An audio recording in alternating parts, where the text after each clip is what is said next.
The morning sun had just begun to rise over the tiled roofs of the small Indian town. A faint golden light spilled across the narrow lanes, where the dust still lay undisturbed, and the air carried the smell of damp earth, mixed with smoke from the first wood fires of the day. On the veranda of an old house sat an elderly man, cross-legged on a woven cot, watching the world awaken. His house was modest. Its walls bore the marks of time, with plaster peeling in corners and wooden doors that creaked with every push. But it carried a dignity of its own. It had stood for decades, sheltering him and his family through seasons of rain, blistering summers, and winters that sometimes felt harsher than they really were. He sipped his tea slowly, holding the cup between both palms, as if to absorb its warmth. Across the street, he could hear the sound of a scooter struggling to start, followed by the impatient shouts of a young man eager to reach the city for work. Somewhere in the distance, temple bells rang, and a priest chanted verses that floated faintly through the crisp air. Life in this village was quiet. There were no grand buildings, no glass towers, no constant honking of cars. What mattered here was reputation, relationships, and the stories people told about one another. A man could either be remembered for his generosity or ridiculed for his arrogance. The old man had lived long enough to see both kinds of lives play out before his eyes. He had seen neighbors who built tall gates and painted their walls every year just to show they had money, and he had seen them fall into debt when the crops failed or when the markets collapsed. He had seen others who lived simply, never boasting of their earnings, and somehow, when times were difficult, these were the ones who always found a way through without breaking their peace. As he sat on his veranda, children ran past the street with school bags, larger than their thin shoulders could carry. They shouted, laughed, and sometimes fought with sticks they picked from the roadside. Watching them reminded him of his own childhood, when life was even simpler. No one carried shoes to school. Most walked barefoot on mud paths. There were no buses waiting to pick them up, only the strength of their legs and the determination to learn. He leaned back and closed his eyes, letting his mind wander. The years had taken away his youthful energy, but they had given him something deeper, an understanding that life was never about showing others what you had. It was about quietly holding on to what really mattered: respect, dignity, and peace of mind. His neighbors respected him, though he had never demanded it. He did not have the largest house on the street, nor the most expensive clothes, nor the loudest voice in the panchayat meetings. Yet when disputes arose, people often came to him for advice, not because he had wealth to influence them, but because he had lived his life without pride, without show, and people trusted a man who had nothing to prove. That morning, as he finished his tea, a younger man from the next house called out a greeting. The young fellow was polishing his new motorcycle, rubbing the chrome until it shone like a mirror. He spoke loudly, boasting about the cost of his machine, about how quickly it could reach the highway, about how his friends in the city admired him. The old man only smiled and nodded, never commenting. He had seen this energy before. He knew how youth often wanted the world to notice its achievements. But he also knew something else. Time had a way of teaching humility. Just as rain washes away chalk marks from a wall, life had a way of softening the arrogance of men. The quiet street slowly grew noisier as vendors began to push their carts, calling out the names of fruits and vegetables. A woman carrying a brass pot walked past, her anklets tinkling faintly with each step. Dogs barked, a cow wandered lazily, and the village was alive again. Yet inside the old man's mind, a calmness remained. He had lived decades without needing to show off. Success, he believed, was not the number of people who envied you, but the number of people who respected you when you had nothing left to offer them. As the sun climbed higher, he folded his cot, placed the empty cup by the door, and moved inside to start his day. The house was simple, his life even simpler, but within those walls lay stories of struggle, patience, and the quiet art of building a life without boasting. And in those stories was a lesson he wished the younger generation would understand, not through lectures or advice, but through the way he himself lived each passing day. The old man often said to himself that childhood is where the foundation of a life is laid, brick by brick, word by word. And in his case, the foundation had been made not with wealth, but with quiet teachings whispered at the right moments, like drops of water that shape a stone over years. He was born in a small village not far from where he now lived. The huts had thatched roofs, and the air always smelled of smoke from cooking fires. There were no electric fans, no tiled floors, no shops with glass windows displaying goods. Everything was raw, simple, and close to the earth. His family had little to call their own, just a patch of land, a few cows, and the hope that the monsoon would be kind enough to keep them fed. What they lacked in possessions, they made up for in values. His father was a man of very few words, but when he spoke, it was always remembered. His mother was equally silent, yet she had a way of teaching through her actions. One of his earliest memories was of sitting beside his father under the shade of a neem tree. He had just returned from the fields, his clothes dusty and his body tired, but his eyes were sharp as he looked at his son. He pointed at a neighbor's house, a large one compared to theirs, with freshly painted walls and a gate taller than most men. The children of that house were playing outside, showing off their new toys, shouting to make sure every passerby noticed. His father had leaned down and said softly, "Do you see them?" The boy nodded eagerly. They want the whole world to know they have toys. But toys break. Walls crumble. Paint fades. Do you know what does not fade? The boy looked at him blankly. "Respect," his father said. "Respect does not need to be shouted about. It comes quietly, like the shade of this tree. People will sit under it when the sun burns them. And the tree does not boast, yet everyone values it." The words had been too big for the boy to fully grasp then, but they had settled somewhere deep inside him. Years later, when life tested him, those words often returned. His mother, too, had her own way of teaching.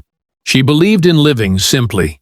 Even when she cooked, she never served food in abundance just to impress visiting relatives. She served with balance, ensuring no one left hungry, but also making sure nothing was wasted. Once, when he was a little older, he had asked her why she didn't make more sweets when cousins came over. After all, wouldn't people think better of them if they offered plenty? She had smiled, wiping her hands on her cotton sari, and replied, "If they must think better of us only because of how much we show, then they do not truly think better of us at all. Food is for the stomach, not for pride." Another lesson came at school. It was a one-room building, with a blackboard so worn that chalk barely held on its surface. The teacher was a stern man, but fair. The boy loved to learn, though many of his friends saw school as nothing more than an escape from farm work. Once he scored the highest marks in a test. His friends clapped him on the back, and he felt his chest swell with pride. That evening he rushed home and announced his victory loudly, expecting his parents to celebrate. His father listened quietly, then asked, "And what did you learn today that you did not know yesterday?" The boy, confused, stammered, "That I am the best in class." His father's eyes hardened. "No, you only learned that others did less. That is not knowledge. Knowledge is when you understand something new, when you improve yourself, not when you compare yourself."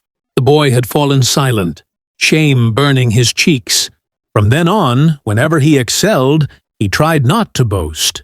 It was not easy. Children love to be praised, but slowly he began to understand that true achievement did not need an audience.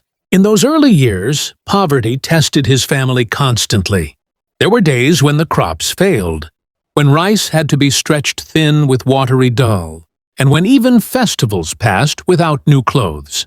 Other families, richer ones, would flaunt their silk garments and firecrackers during Diwali. He remembered standing at the edge of the crowd, his stomach tight with longing, watching others light their sparklers and shout in delight. His own house was dark that night, with only a small clay lamp flickering at the door. He had asked his mother why they could not celebrate like others. She had touched his head and said gently, "Because our joy must not depend on how much others see. If you cannot celebrate with a small lamp, you will not truly celebrate even if you have 1,000 lights." That night, he stared at the single lamp for a long time, and something inside him shifted. He began to see how happiness was not always tied to show. Sometimes, the quietest flame could bring the deepest warmth. By the time he was a teenager, these lessons had become part of him. While others competed over who had the brightest clothes or who could speak the loudest, he learned to listen more than speak, to give more than take, and to work without expecting applause. Looking back now in his old age, he realized these childhood teachings were the soil from which his entire life had grown. His parents had never given him wealth, but they had given him something greater: the wisdom to live without show. And that wisdom, he thought with a faint smile, was what had carried him through the storms of life. As the boy grew into a young man, the world around him widened. The village paths that once felt endless began to seem too small for his restless feet. He wanted to study further, to see beyond the mud walls and bullock carts, to taste the life he had only heard about from teachers and travelers who spoke of the city. The journey was not simple. In those days, education beyond the village was a privilege only a few could afford. His family debated for weeks before agreeing to send him to the nearby town for higher studies. His father quietly sold a pair of healthy bullocks, and his mother tightened her sari at the waist so she could eat less and save more. Neither complained, nor did they announce to the village that they were making such sacrifices. They only said, "Go, learn, but never forget what makes a man truly respected." The town was nothing like the village. Its streets were wider, its houses taller, and its people louder. Students carried books wrapped in plastic, wore polished shoes, and spoke in English words that felt foreign on his tongue. Many of them were the children of wealthy traders or government officers. They wore their backgrounds like medals, dropping their father's titles into every conversation. At first he felt invisible among them. His clothes were plain, stitched by his mother's hands. His sandals were worn at the heels. His tiffin often held nothing more than a few rotis and pickle. He saw how others flaunted their fountain pens, their leather bags, their meals packed with sweets and fried snacks. The urge to compare burned inside him, tempting him to wish for more. But then he remembered his father's voice. Respect is like shade. It is not earned by shouting. So instead of chasing attention, he focused on his studies. He sat in the library longer than most, scribbling notes late into the night under the dim light of a kerosene lamp. He listened carefully in class, often asking questions that others ignored. While many of his classmates wasted hours, boasting of their family lands or expensive watches, he quietly built his strength in knowledge. Still, he could not escape the world's eyes. Once during a class discussion, a wealthy boy mocked him. "You wear the same kurta every week. Don't you have any others?" The class laughed, and he felt heat rise in his face. For a moment, pride and anger fought inside him. Should he retort? Should he shout? Should he defend himself? Instead, he looked at the boy calmly and said, "A cloth is meant to cover the body, not to cover pride. This kurta serves its purpose." His words silenced the laughter. The teacher, who had been listening, gave him a small nod of approval. From that day on, some students began to see him differently, not as poor, but as someone who could not be shaken easily. Life in the town taught him another lesson. Ambition was not the enemy of humility. It was possible to dream of success, without wearing those dreams like ornaments for others to admire. He worked part-time, tutoring younger students to earn enough for his books. Many times he felt tired, but he never complained. Slowly, his reputation grew, not for showing off, but for being dependable, hard-working, and sincere. One winter, he won a scholarship. It was a small amount, but enough to ease his parents' burden. The principal announced his name in the assembly, and applause filled the courtyard. He felt pride, but he remembered his father's words and simply bowed his head. When friends urged him to celebrate, he replied, "It is not the prize that matters, but what I will do with it." Letters from home reminded him of the simplicity he had left behind. His mother always wrote in careful, shaky handwriting, "Eat well. Do not forget your prayers. Remember, what shines on the outside is never as bright as what shines in the heart." Each letter was folded neatly, sometimes carrying the faint scent of turmeric or smoke from the kitchen fire. Those words anchored him whenever ambition threatened to lead him astray. After finishing his studies, he faced another choice: return to the village or seek work in the city. The village offered comfort, familiarity, and respect. But the city promised opportunity, struggle, and the chance to shape something new. He chose the harder road. Packing his few belongings in a cloth bag, he boarded a crowded train, sitting by the window as fields rolled past. The rhythmic clatter of the wheels seemed to echo the beat of his heart. Nervous, eager, uncertain. In the city, life was harsher than he had imagined. The streets were filled with noise and smoke. Landlords demanded rent in advance, and employers dismissed young men like him as ordinary. He took whatever work he could, first as a clerk in a grain shop, then as an assistant in a government office. Each job tested his patience. He saw colleagues who flattered bosses loudly to climb ranks, who boasted of their connections at every opportunity. Some rose quickly, gaining money and position. He, too, was tempted. Should he learn the art of loudness? Should he bend his values to keep pace? But something inside him resisted. He remembered his mother's words. "If people respect you only for what you show, they never respected you at all." So he worked quietly, filing papers carefully, treating everyone, from peons to officers, with equal respect. He avoided gossip, never joined in office competitions to display wealth, and let his work speak for itself. At first, few noticed him, but slowly, when others faltered or made mistakes, his steady hand was remembered. When disputes arose, his calm words carried weight. Without boasting, without pushing, he began to earn trust. In his heart, ambition still burned. He wanted to rise, not for pride, but to prove that one could succeed without noise, to prove that quiet success, though slow, was the kind that lasted.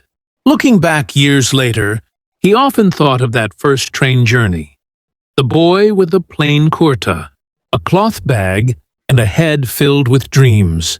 That boy had carried no ornaments, no name to flaunt, no wealth to display.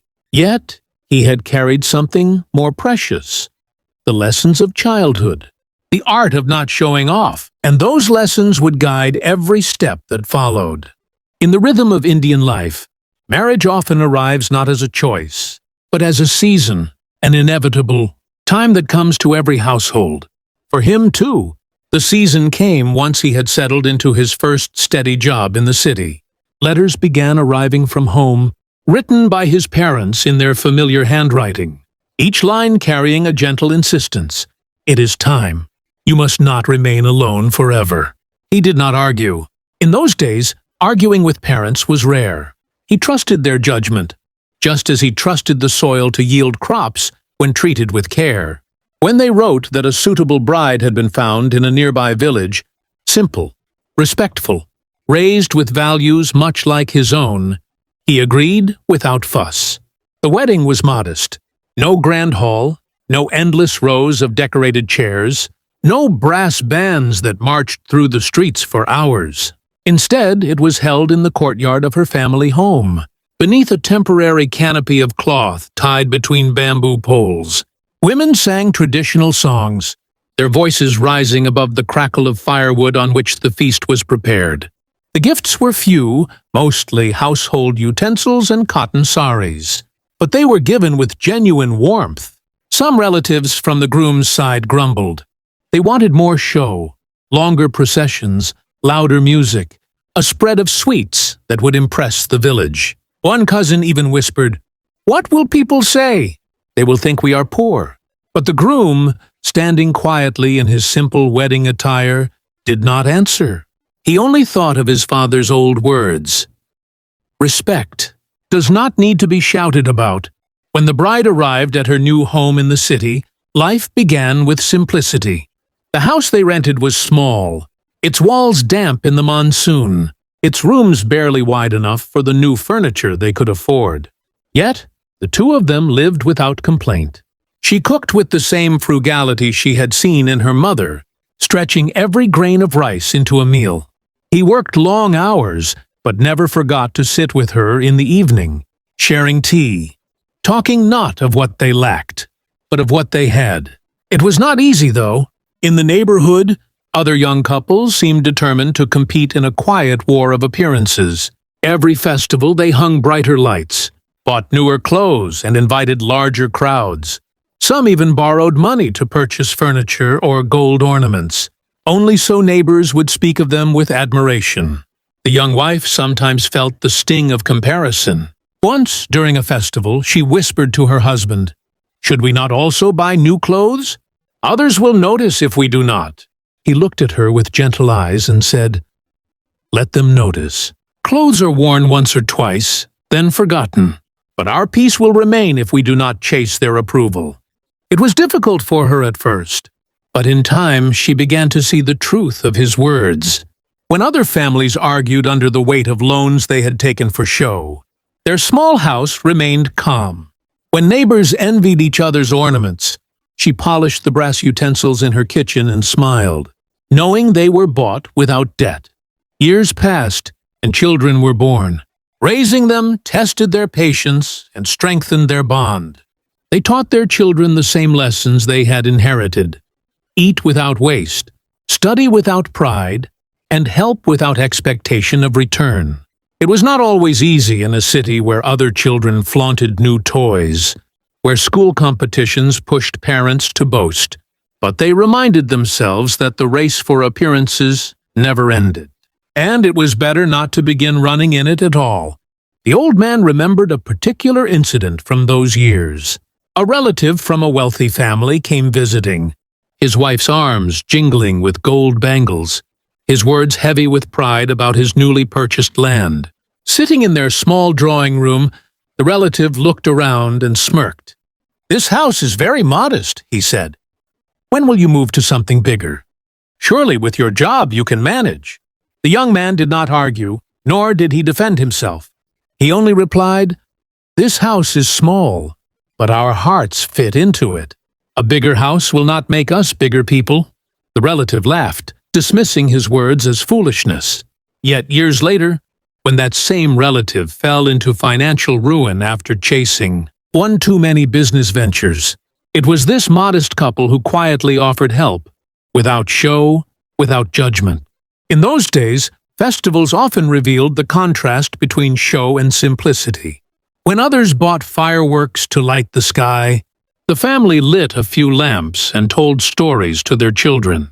When neighbors borrowed money to host feasts, they prepared one sweet dish, shared it with joy, and slept peacefully knowing no debt awaited them. The art of quiet success was not just in the big decisions, but in these small, everyday choices: to refuse unnecessary pride, to live within means, to measure wealth not by possessions but by peace. As the children grew older, they too began to notice the difference. They saw how their parents never quarreled over money, how they were respected in the community despite never flaunting anything. Once a neighbor's child asked them, "Why doesn't your father own a car like mine?" The son replied proudly, "Because my father does not need to show others how far he can go. He walks his own road." Years later, when those words echoed back in memory, the old man would smile. His children had understood. They had seen through the glitter and noise to the quiet truth beneath. Marriage had not been about wealth or display. It had been about two people building a life stone by stone, quietly, steadily, without competition. And that, he thought, was the strongest kind of foundation, one that show could never shake. He also noticed how arrogance often brought downfall. There was one colleague in particular, a man who loved to flaunt his connections. He boasted daily of his friendship with senior officers, walked through the office with loud footsteps, and spoke as if he already owned the place.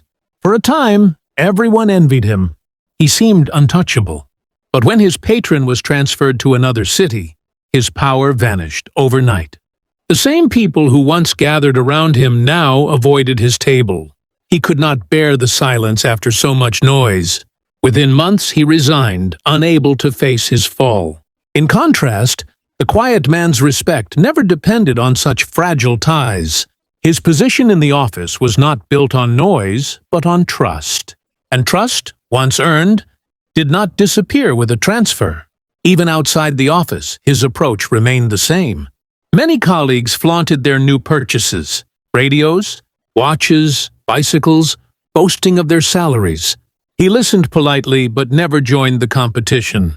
When he bought something, he did so quietly, without announcement.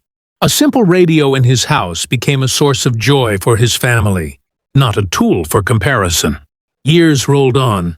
His children grew, his responsibilities deepened, but his way of working never changed. By the time he reached middle age, younger colleagues began looking up to him as a mentor. They noticed how he never raised his voice, how he never claimed credit loudly. Yet his opinion carried weight in meetings. Some asked him, "What is the secret? How did you reach this position without ever showing off?" He would smile faintly and reply, "The tree that grows fruits does not make noise. Only the empty branch rattles in the wind." The city continued to change. Offices grew larger, politics more complicated. But through it all, his steady presence remained like a quiet current, shaping the respect he carried both in his workplace and at home. He realized, looking back, that success in work was not measured by the speed of promotions or the volume of one's voice. It was measured by whether people trusted you when you had no power to offer them, whether they remembered you not for your display, but for your dependability. That, he thought, was the real art of quiet success. People lived not only for themselves, but for the eyes of others, their neighbors, relatives, and strangers who happened to pass by. For him, this truth was always most visible in the narrow street where his family lived. Their house was simple: 2 rooms, a small courtyard, and a kitchen where smoke often curled up from the wood fire before escaping through a hole in the roof. The walls were lime-washed only once a year, and the furniture was little more than a wooden cot, a low table, and a steel cupboard. To an outsider, it was nothing remarkable. Yet, it was enough for him and his family, because it carried no burden of debt, no weight of show. But across the street lived a family very different in spirit. Their house was twice as large, painted a bright new color every year, with a gate taller than necessary. During festivals, their lights shone the brightest. Their firecrackers were the loudest, their feasts the most extravagant. Each time they bought something new, whether a gramophone, a sewing machine, or a gold necklace, it was displayed prominently, as if the street itself were the audience. The man of that house often walked with his chest puffed out, his words heavy with boasting. He would speak of his earnings, his land back in the village, and the respect he commanded among traders. At first, many admired him. Children from the lane gathered at his gate to watch the fireworks. Neighbors peeked through windows at the feasts, and relatives praised his ability to live grandly. But over time, cracks began to show. The money that fueled such display came not from savings, but from loans. Debts grew quietly in the background, though the men never spoke of them. One day, a moneylender came shouting at the gate, demanding payment. The same neighbors who once admired his grandeur now whispered behind his back. The bright walls of his house seemed less like pride and more like a desperate disguise for hidden troubles. In contrast, the quiet man across the street lived without show. His festivals were modest, just a few lamps, a simple sweet, and prayers said with sincerity.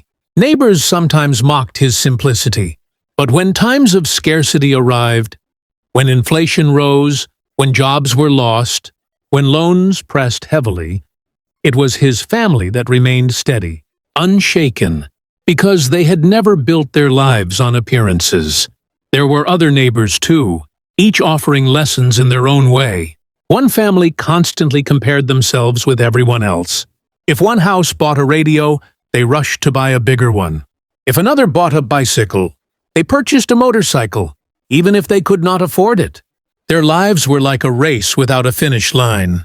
The children of that family often quarreled, each demanding more toys, more clothes, more things to show their friends. Peace rarely entered that house, though its shelves were full. The old man often observed all this silently, sitting in his courtyard in the evenings, sipping tea with his wife. He would watch the comings and goings of the neighborhood. "Do you see?" he once said to her. "Some build their lives like tall walls, impressive from outside, hollow inside. Others build their lives like steady wells, quiet, hidden, but always full of water when needed." His wife nodded, her bangles clinking softly as she worked. She, too, had seen enough to understand that wealth and peace were not the same. Years later, when his children had grown, the contrast became even clearer. The children of the boastful neighbor often came, asking for small favors, help with studies, letters of recommendation, or guidance in finding work. Their father's loud pride had earned them admiration for a while, but not the respect that could open real doors. In contrast, his own children, though raised with less show, found opportunities through the goodwill their father had quietly cultivated over years. The neighborhood taught him another lesson. People remember not the color of your walls or the shine of your ornaments, but how you live when the show ends. A house may glitter in the evening, but it is the house where peace reigns at night that people truly respect. As he sat on his veranda in old age, he often recalled those neighbors. Some had moved away, some had fallen into debt, some had lost the glow of their earlier pride. But his own house, though still modest, still stood steady. Its paint might have faded, its courtyard might have cracked, but within it there was a calm that show could never buy.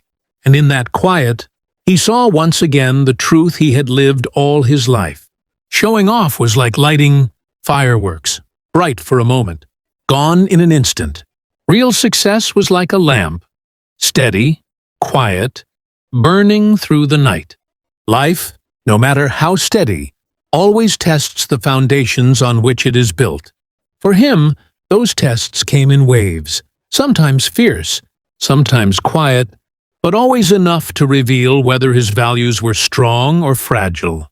The first true storm struck when his eldest child fell gravely ill.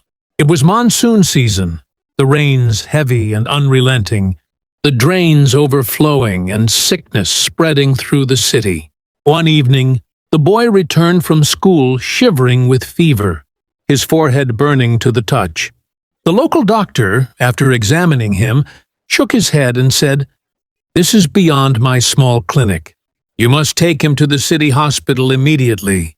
The hospital was crowded, filled with wailing families and anxious faces. Money was demanded at every counter. Registration, medicine, tests. He had only a small sum in his pocket, saved from his modest salary. Other fathers, wealthier ones, would have reached for their purses with confidence. He, however, stood silently calculating, wondering how to stretch his rupees without compromising his son's care. In those moments his heart ached. Was his refusal to chase wealth now punishing his child? Had his humility left his family vulnerable? The questions tormented him.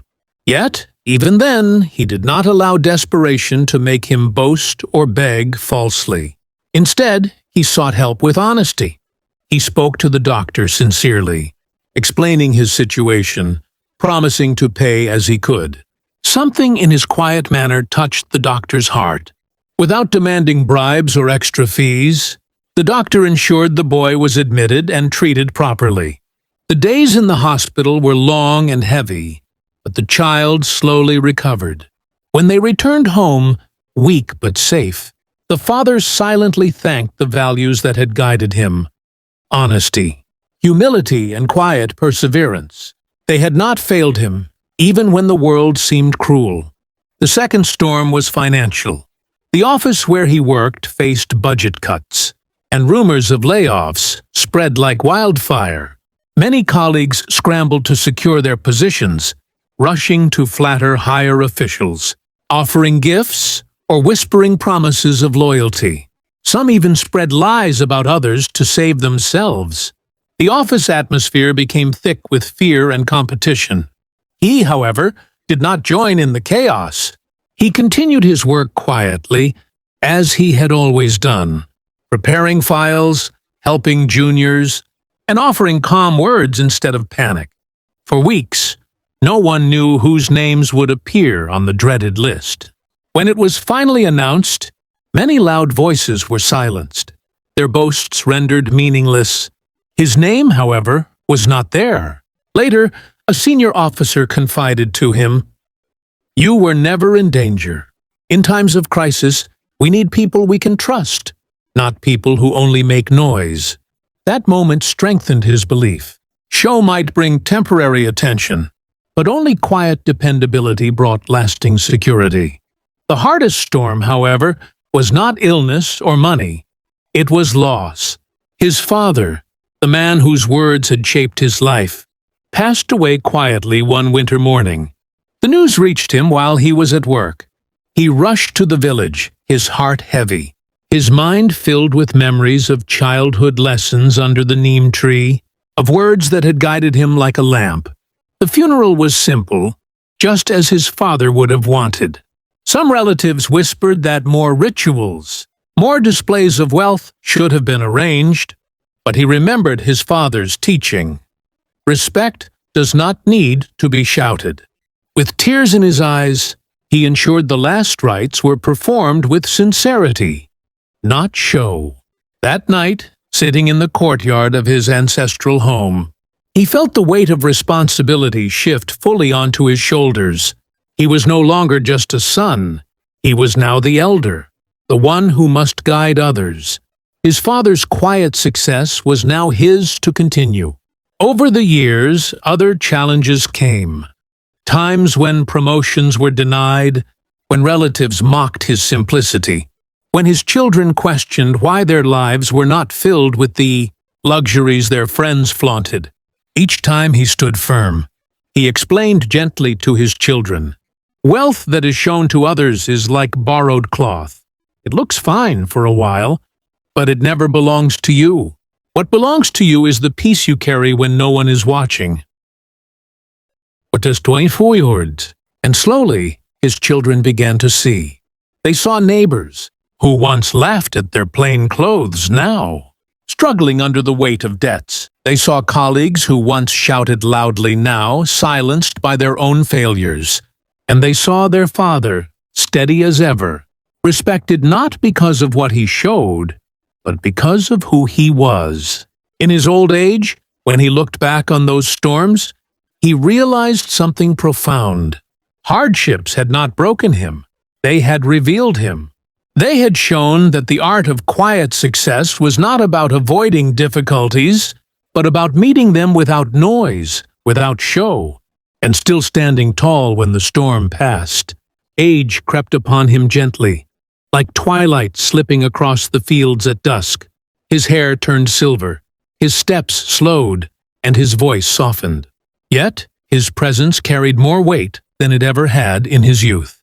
Neighbors, colleagues, relatives, and even strangers who crossed paths with him seemed to sense something unshakable in his silence.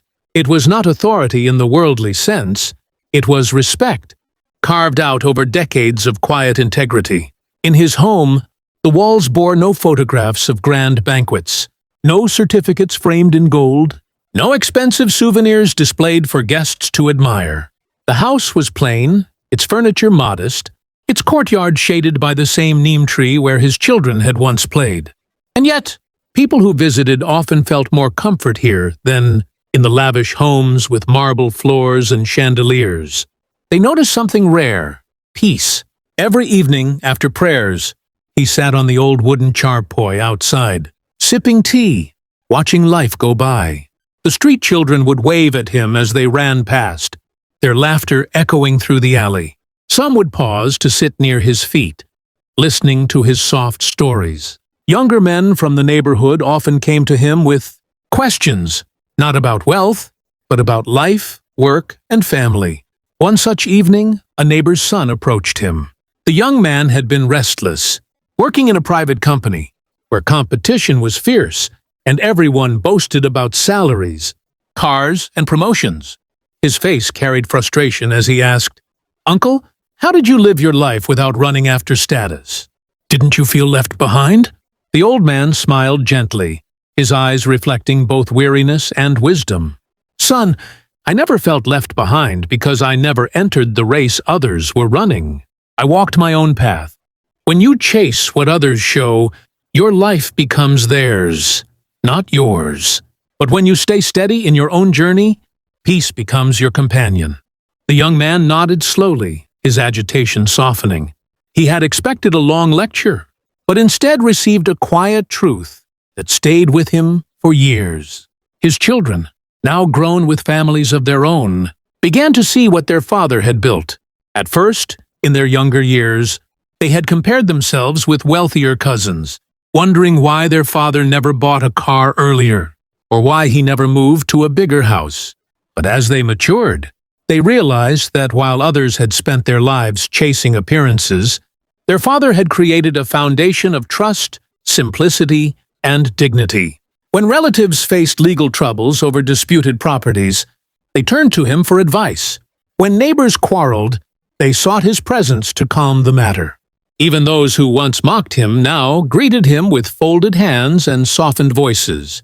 His quiet success was not measured in rupees or possessions, but in the weight his words carried, in the peace his presence brought.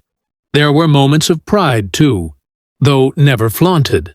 He watched his children build stable lives, grounded in the values he had passed on. He saw them raise their own children with an appreciation for honesty, kindness, and modesty. Once, at a family gathering, a relative with a grand car and expensive clothes tried to boast of his achievements. The old man's grandson, barely 10 years old, whispered to his mother, "But Dadu is richer, nah? Everyone listens to him." The words brought a tear to his eye.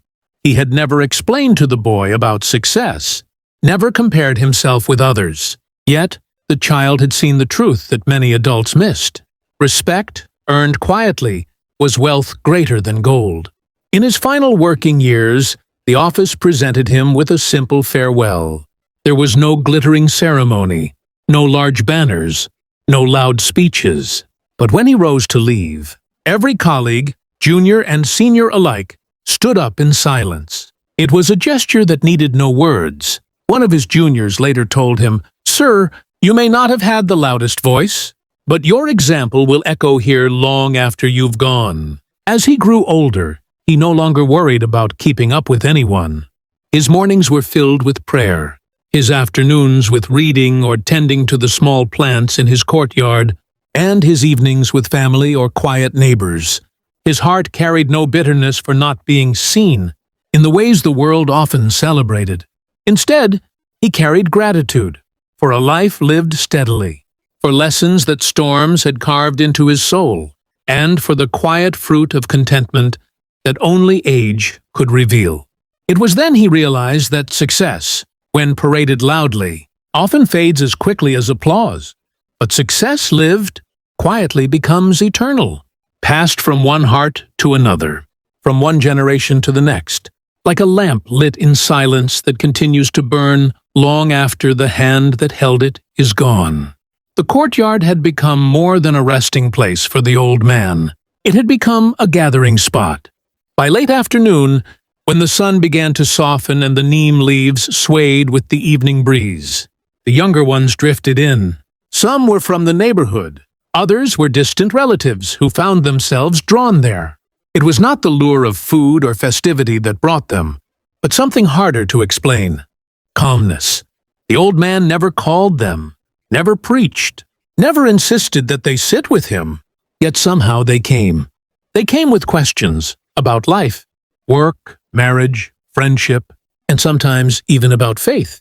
He never positioned himself as a teacher, but his life had become a book others wanted to read. One evening, a young relative from the city visited. He was well-educated, working in a multinational company, and his phone never stopped buzzing. His shirt carried a brand logo, his watch gleamed, and his shoes clicked sharply against the stone floor. Sitting impatiently, he asked, "Uncle, don't you think if one doesn't show success, the world forgets you? Look at social media. If you don't post your achievements, people think you've done nothing." The old man leaned back against the woven ropes of his charpoy. His gaze lingered on the young man's restless fingers, tapping the phone. "Do you think the world forgets the sun when it rises every morning?" he asked gently. "Does the tree shout about its shade? Do the rivers boast about their flow? No, my child. They continue their work quietly, and the world cannot live without them. The problem is not that the world forgets, it is that we forget ourselves when we start performing only for the world." The young man looked startled. He had expected a conventional reply, maybe even a disapproving lecture. Instead, he received a truth that unsettled him more deeply. He pocketed his phone, embarrassed by its glowing screen. Another time, a group of college students from the neighborhood came, frustrated by comparisons. Their classmates flaunted foreign degrees, expensive gadgets, and trips abroad. "Uncle, we feel small," one admitted. "Sometimes it feels as if what we are doing is nothing." The old man listened carefully, then told them a story, not of kings or saints, but of a farmer he had once known. This man had only one pair of clothes, patched and worn. He tilled his land day and night, never complaining. His harvests were modest, but his children studied. His wife never went hungry, and his neighbors always received help from him in their need. One day, I realized that though he had no riches to display, people spoke of him with more respect than those who had big houses. Why? Because his life was useful, not noisy. Never confuse noise with value. The students exchanged looks. They had heard motivational speeches before, but none as grounded and simple as this. The old man's words did not urge them to give up ambition, but to remember humility, to root success in usefulness rather than performance. Over time, they returned often. They began to share their small victories with him, not loudly, not boastfully, but with the quiet pride of knowing they were walking a different path. One young boy once said, "Uncle, today I helped my friend prepare for an exam. He passed, and he thanked me. That felt better than posting my own marks online." The old man's eyes lit up, and he patted the boy's shoulder. "That, my son, is real wealth. It will multiply in hearts, not just in pockets." Even his own grandchildren absorbed these lessons without him spelling them out. They observed how their grandfather never tried to outshine others in family gatherings.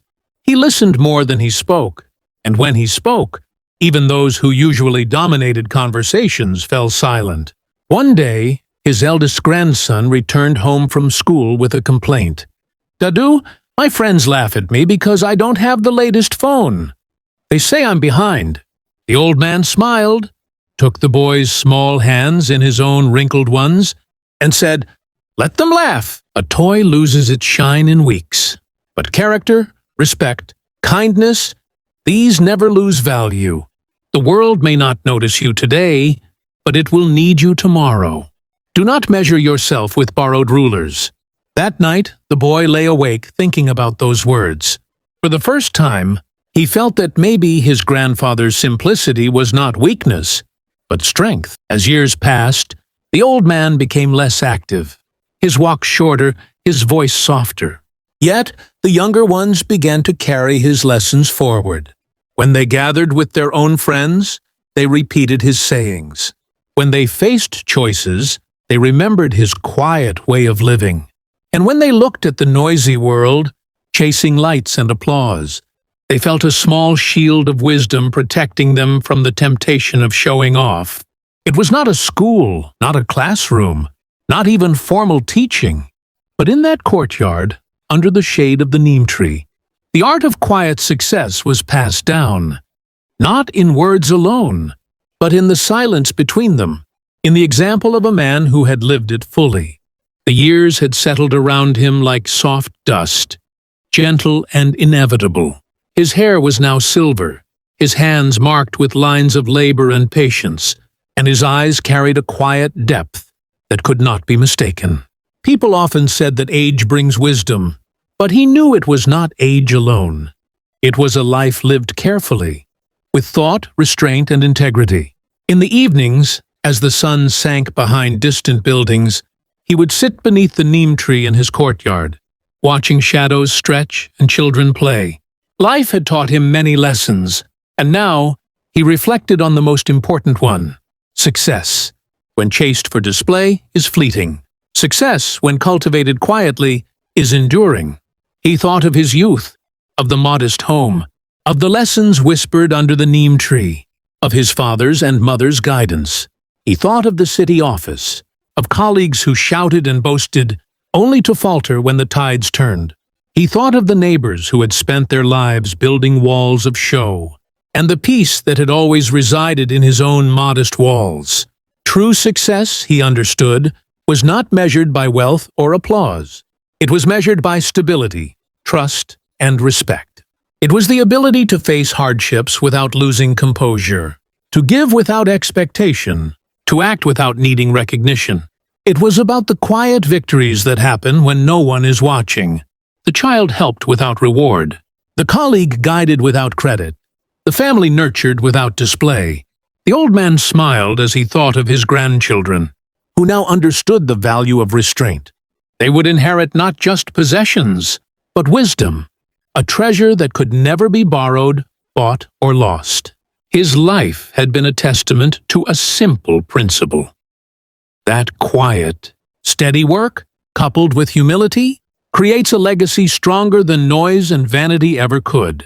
Sometimes, visitors asked him why he never showed off his achievements. Some wondered how he had gained respect without flaunting it. He would answer gently, "A lamp does not shout to burn. It simply does, and the darkness retreats. The tree does not boast of its shade. The river does not announce its flow. Those who need recognition are often the ones least worthy of it." Even the city, which had once seemed too fast, too loud, now felt peaceful around him. People instinctively sought his advice. Neighbors respected his quiet presence, and his family thrived without needing to compete in the endless race for show. His life, once full of small, patient acts, had become a living lesson in the art of quiet success. And in the evenings, when the shadows of the neem tree stretched long and the world carried on in noise and haste, he would sit silently sipping tea, watching the next generation play. He felt no need to shout, no need to display, no need to impress, for he had learned the truth of a life well lived. The loudest applause fades quickly. The quietest presence endures forever. And in that enduring silence, the lamp of his life burned steadily, a guide for those who chose to walk the path of humility, integrity, and quiet achievement.